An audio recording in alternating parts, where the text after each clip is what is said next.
years. I have been a classroom teacher. Matter of fact, I have some resumes. If any of you are interested, I have those, and you can pick up a copy of that. I was a classroom teacher. I've been an assistant principal at a high school, been principal at a middle school, principal of a high school, and then I was at the county level, at central office, I was director of transportation / personnel / athletic director for the county. Our county is slightly larger than your county. We had about 7,600 students countywide, about 1,200 employees. And the high school that I was principal of was Tulsa High School on the southern end of the county. And we had approximately 450 students there at Tulsa High School. And it was like this high school. It's a comprehensive high school, the vocational school at the high school. Couple of things. I know that you don't know me because I'm not from this area. But I think it's very important when you're selecting a superintendent of schools to make certain that that superintendent understands school improvement. Very important. I don't care how good of a school system you have, the kids deserve that we try to make it better.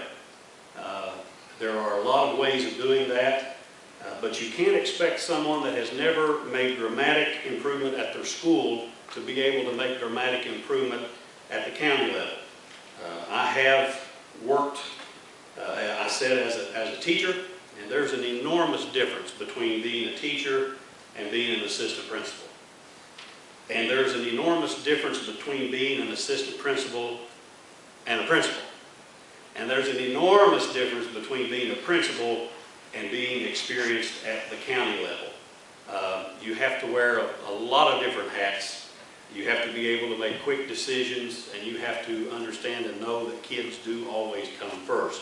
And I want to say that, you know, I'm not sure what it's like in this county, but I know in the county and the adjacent counties that I am from and in our RESA area, I've heard a lot of people say, our kids come first.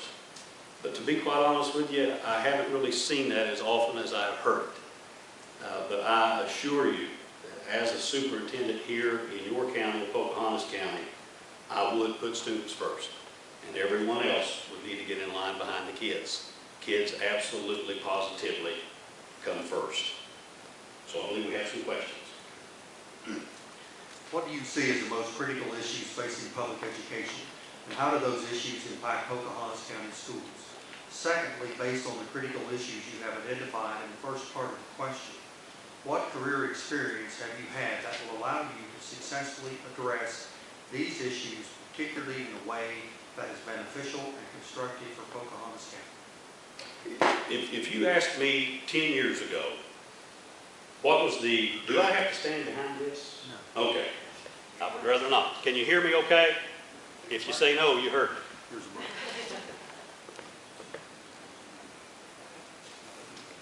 Testing, okay. I'd like to walk around. If you asked me 10 years ago that question about the most critical issue or issues, first thing I would say would be academics.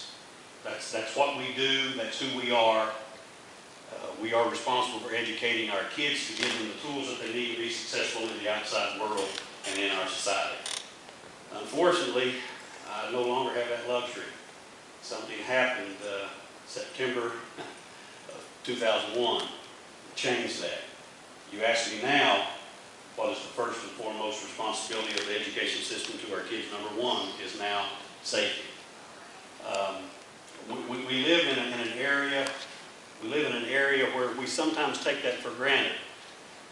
But being transportation director, this did not hit the headlines. But do you realize last year in the state of West Virginia they found a bomb on a school bus? They were able to deal with it quickly, and it stayed out of the media, but it did happen. We're living in a time that is scary.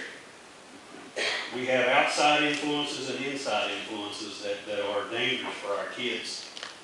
Your superintendent needs to know and understand the pattern of these. For instance, door security is vitally important at the elementary and the middle school levels. It's not as important at the high school level. And I'll tell you why. The pattern has been in our school system at the elementary and middle school level, violence has come from without. There have been adults that have come into the school to do violence. It hasn't been to children, but it's been to adults that work in that school system. So we have to very closely guard who comes in and out of our schools. Very closely. Matter of fact, we'll probably want to anger some people, but I have 3 kids of my own, and I would rather have to push a button to get in that school than be able just to walk in any door within that school. I'm willing to do that, and I think you are too, or you wouldn't be here tonight.